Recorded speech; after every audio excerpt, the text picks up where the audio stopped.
Let me get this straight. We have spodumene, Hedenbergite, Aegirine, Augite, Jadeite. That's a lot of pyroxenes. Oh yeah, it's gonna be one heck of an unboxing.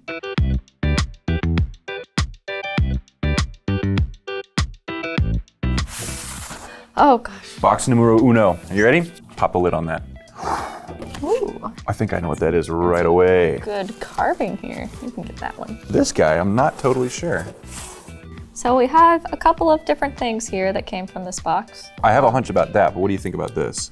Kind of like reddish brown, tiny minerals that are on top with their lovely dodecahedron crystal habit. Those are some form of garnets. Okay, that's what I was thinking they were, just based on their shape and color. But what about the little black formations in between? Do you know what those guys are? They're kind of like, I mean, they're just very tiny, but from this distance, they're almost like a lot of stairs. They're like stepped in formation, yeah, and distribution. No, the black mineral almost looks like it's got something close to a metallic luster, whereas the garnet is a little bit duller. So this lovely carving is a form of jade, but more specifically jadeite. Jadeite jade. It's the more precious and more valued form of jade, as opposed to nephrite jade, which is more common. So jadeite jade and garnet with a mystery black mineral. That doesn't point me in any direction for like the theme of the day. I think the theme of our episode today is on pyroxenes. So jadeite is a pyroxene, and compared to nephrite jade is actually not a pyroxene. So jadeite is a pyroxene, nephrite jade is not a pyroxene. Just kind of how they were crystallized as, you know, they were growing kind of way. We'll get into it. For this mineral specimen here, these tiny little, you know, metallic staircases is Hedenbergite. Hedenbergite. Okay, I don't think I've met Hedenbergite before, but I have heard of it. So Hedenbergite, it kind of sounds like it was named after somebody, and it was. It was named after a Swedish chemist, M.L. Hedenberg, and it was named in 1819. So it's been known for a while. Just another small fun fact, it forms a series with diopside. So the jadeite jade, and not the garnet, but the Hedenbergite in this mineral specimen are both pyroxenes. Can you tell me what a pyroxene is? So pyroxenes are a very common ferromagnesian silicate that is just abundant in igneous and metamorphic rocks. Okay. This classification of pyroxene is reminding me of the amphiboles discussion we had a while back. Are they related or are they similar at all? Quick recap, it's kind of like when igneous rocks forms, you know, it starts like ultramafic to mafic, and then it just kind of slowly becomes more silicious with more silicates in the general chemical formula. Along that directional line, there's like olivines, and then it's pyroxenes, and then right after that is the amphiboles. So within the chemical composition, at least between the two, amphiboles generally have a component of water within their chemical composition, and pyroxenes do not. Why don't we move on to the next box? Okay. Why is it so... Rocket propelled, don't worry about it. Oh, I know that guy. There's a few. Yeah, I like that one.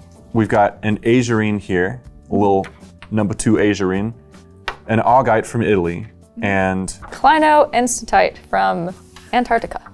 Antarctica, very cool. So Aegirine, this guy appears black, but it's actually, Aegirine usually is dark brown or dark green, but it appears black because its saturation is so crazy high. And you wouldn't know it either, but it also has nice dispersion, but again, you never really see it because the color saturation on it is so strong. And it's not usually faceted either, so it's mostly just a mineral thing. It was discovered in Norway in 1835. So that's Aegirine. What about the mineral that you pulled out? So this lovely mineral from Antarctica, this is Clinoenstatite. It's the polymorph version of enstatite, but instead of being in the orthorhombic crystal system for enstatite, it was like, yeah, nah, cool, I'm good, and became Clinoenstatite for its monoclinic crystal structure. But yeah, it's kind of hard to see because the matrix of this rock is also gray, and the Clinoenstatite is gray. So Well, but it pops and it flashes with Yeah. a much higher luster than the rest of the matrix. So as long as you keep rotating it, you can find the flex. Kunzite is, in its purest form, quite colorless and transparent, but it gets darker when there's more iron content to it. Ah, okay. I like that it came the from flex. Antarctica. So this middle stone we have here is Augite. That one is from Italy. And Augite is the most common member of the pyroxene group. One interesting thing about Augite to me is how remarkably uninteresting it is. It's one of the few minerals that just has like no commercial use whatsoever. It's just not used in anything. Mineralogical things about it is it can be in lunar basalts and meteorites as, you know, a mineral component. That's cool. Yeah. Yeah. I shouldn't have said that it's not interesting. I should have said that it's totally useless. Pretty distinct and sharp cleavage planes though. I do like that about it, is that it's got very flat, nice, like natural Oh yeah. planes on it. Pyroxenes in general, they're known for their at least 2 good cleavage planes. Ah. 1, 2, 3? 1, 2, 3. 1, 2, 3. 1, 2, 3! Ooh! What do you got? The exact same thing, except better. These are tremendous. I love how it reminds me of aquamarine for its like glassiness. You know, the way you can sort of see right through it, and it sort of looks like ice in a way. Yes. Like ice that is melted a little bit on the surface of it, so it looks like wet. And it's got etch pits all on the side, these triangular etch pits, all up and down it. Triangular etch pits. There's not like a lot of minerals that'll have etch pits that will show up on their crystal faces, which what etch pits essentially are. It takes the general crystal shape that it's growing in and then kind of forms on the side of the faces on these lovely specimens of spodumene. So pink spodumene is called Kunzite. Kunzite, named after George Frederick Kunz, very famous mineralogist, very important mineralogist. Wow, yours are even pinker and greener than mine are though. Yeah. I love the striations along the prisms. Kind of reminds me of tourmaline, but these guys don't have that rounded triangle body shape that tourmaline characteristically has, but it does have a similar property in its striations. Yes, these are monoclinic in their crystal system structure. I have noticed, as we've looked at all of these specimens today, that they're actually all Clinoenstatite, all of them. They're pyroxenes, but then there's 2 like subdivisions depending on whether they're in the orthorhombic crystal system, which are orthopyroxenes, or the monoclinic crystal system, and then they're Clinoenstatite. Okay. So they're named accordingly. The monoclinic system is what gives us all of these intersecting angles up at the top. So spodumene, the word spodumene comes from ancient Greek also, and its name kind of loosely translates to reduced to ashes, because when you burn this stuff, you are left with like this white powdery mass.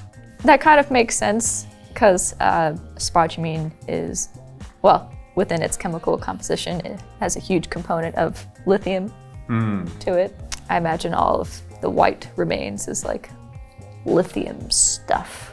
Is any of this technically Hiddenite?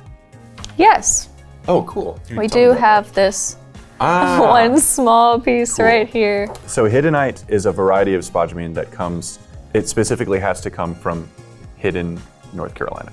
I really like how pale these colors are, just because it's kind of a little bit different than some of the other vibrant gemstones that you'll get. One of the other cool things about spodumene is that it is very strongly pleochroic, especially in the clearer crystals, which these definitely are. Oh yeah. Pleochroism is where a crystal can show 2 different colors. It's not like color change. Color change requires different exposure to different temperatures of light, incandescent versus like sunlight, daylight.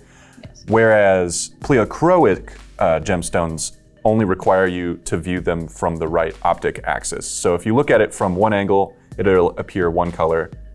And if you look at it from another angle, suddenly it can adopt sometimes a completely different color. This one I think will work pretty well. So Yeah. and this, so it's a little bit more pale in this direction. And then if you look at it from the side? Wow. This way, it's a lot more saturated in color, Yeah. and that's just a very strong pleochroism showing.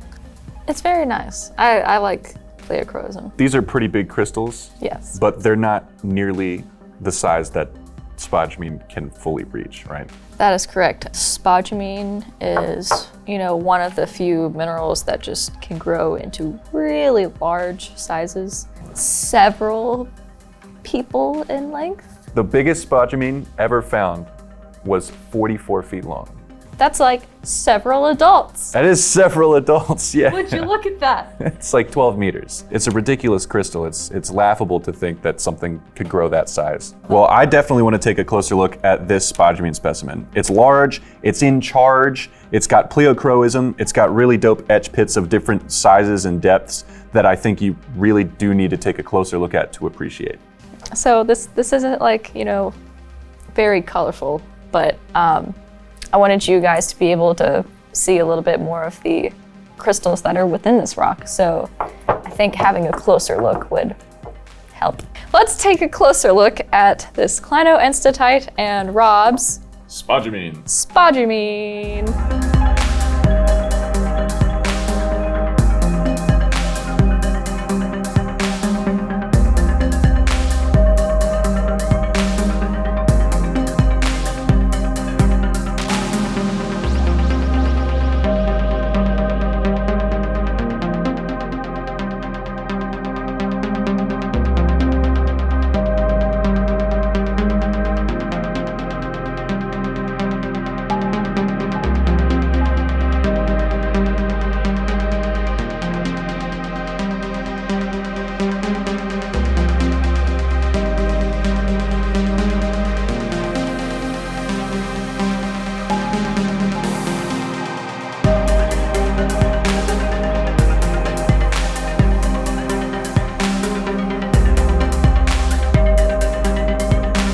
Rob, I know we didn't have like a lot of specimens on the table today, but I really hope you enjoyed looking at all of these pyroxenes. No, they are some quality specimens. I love the pencil guy. These spodumenes and kunzites are crazy.